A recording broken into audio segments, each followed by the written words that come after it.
जय जय रघुवीर समर्थ. समर्थ म्हणतात की प्रत्येक मंदिराच्या गाभाऱ्यासमोर कासव व नंदीची मूर्ती का असतात याविषयी समर्थ आपल्याला ते सांगतात. समर्थ म्हणतात की कासव हे सत्वगुण प्रधान आहे.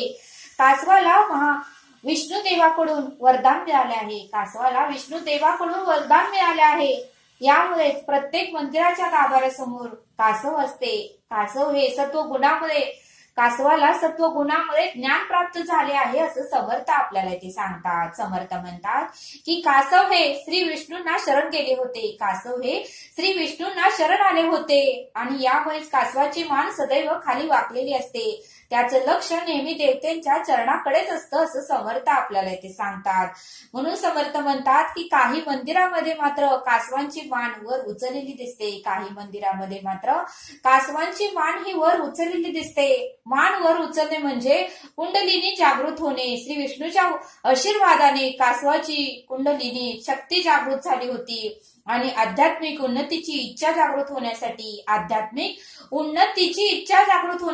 कासव मंदिरात कायम स्वरूपी असते असं समर्थ आपल्याला ते सांगतात. समर्थ म्हणतात की कासवाकडे मात्र 8 शत्रू नव्हते, पण मनुष्याकडे मात्र 8 शत्रू आहेत असं समर्थ आपल्याला ते सांगतात. आणि ते 8 शत्रू कोणते तर काम, क्रोध, मोह, लोभ, मत्सर, अहंकार, तिरस्कार आणि वासना हे 8 शत्रू प्रत्येक मनुष्याकडे आहेत असं समर्थ आपल्याला ते सांगतात. तसं कासवाकडे मात्र एकही शत्रू नाही, म्हणून कासव हे मंदिरामध्ये कायम स्वरूपी असते असं समर्थ आपल्याला ते सांगतात. कासव हे आपले अष्टांग नमस्कार करते, त्याचप्रमाणे आपणही नमस्कार परमेश्वराला करता आलं पाहिजे असं समर्थ आपल्याला ते सांगतात. समर्थ म्हणतात की कासव ज्याप्रमाणे त्याची सर्व इंद्रिय त्याच्या इच्छेने संकुचून घेऊ शकतो. समर्थ म्हणतात की कासव ज्याप्रमाणे त्याची सर्व इंद्रिय त्याच्या इच्छेने संकुचून घेऊ शकतो, त्याचप्रमाणे मंदिरात आपण देवासमोर जाताना आपण ही आपल्या इंद्रियावर ताबा असणे महत्वाचे आहे.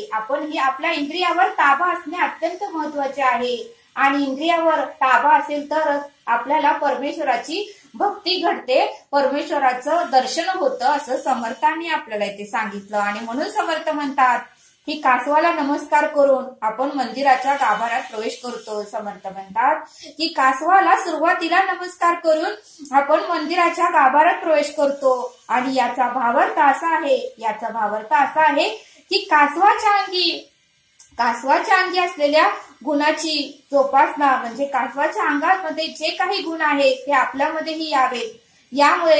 यामुळे आपण कासवाला अगोदर नमस्कार करतो, कासवाचं अगोदर दर्शन घेतो आणि मगच गाभाऱ्यातील परमेश्वराचं दर्शन घेतो असं समर्थांनी आपल्याला इथे सांगितलं. म्हणजे कासवाची सर्व गुण आपल्यामध्ये यावेत, आपणही कासवासारखी भक्ती आपल्याकडून घडावी, म्हणूनच अगोदर कासवाची मूर्ती प्रत्येक मंदिराच्या गाभाऱ्यासमोर असते असं समर्थांनी आपल्याला इथे सांगितलं. समर्थ म्हणतात की महादेवाच्या मंदिरासमोर नंदी का असतो. महादेवाच्या शंकराच्या मंदिराबाहेर नेहमी आपल्याला नंदी आणि कासवाची मूर्ती दिसते. मंदिरात प्रवेश करण्याआधी लोक नंदीला नमस्कार करतात, कारण ज्यावेळेस महादेव हे ध्यान धारणामध्ये बसले होते, उपासना करत होते, त्यावेळेस मात्र नंदी मंदिराच्या बाहेर महादेवाची वाट पाहत होता आणि ज्यावेळेस नंदी म्हणत होता की माझे स्वामी कधी येतील आणि मला कधी दर्शन देईल,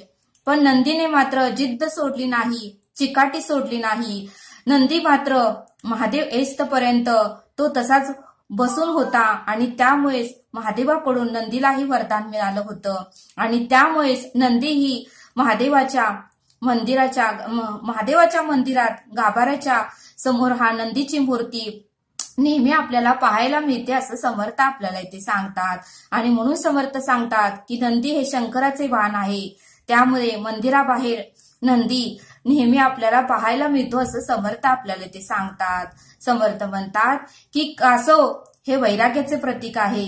कासवाला बाहेरून कोणी स्पर्श करायला जाता ते आपले सर्व इंद्रिय अंकुचित करून कोशात घेतो आणि कोणी त्याला स्पर्श करू शकत नाही. त्याचप्रमाणे आपण साधना करतानाही आपल्या इंद्रियाला ताबा आपल्याला करता आलं पाहिजे असं समर्थांनी आपल्याला इथे सांगितलं. त्यामुळे समर्थ म्हणतात की आपल्याला भक्तीमध्ये यशस्वी होण्यासाठी वैराग्य आणि ज्ञान याची गरज असणे आवश्यक आहे आणि एक एक गोष्टीने आपल्याला यश मिळणार नाही। त्यामुळे जर भगवंत प्राप्ती करायची असेल तर आधी भक्ती आणि वैराग्य याची पूजा करणे महत्वाचे आहे, मगच भगवंताचे दर्शन होते। हेच या मूर्त्या आपल्याला दर्शवतात असं समर्थांनी आपल्याला इथे सांगितलं। आणि म्हणूनच समर्थ म्हणतात की प्रत्येक मंदिरासमोर ही कासवाची मूर्ती असते आणि नंदीची मूर्ती असते असं समर्थांनी आपल्याला इथे सांगितलं। तरी आता आपण येथेच थांबूया। धन्यवाद। जय सद्गुरू।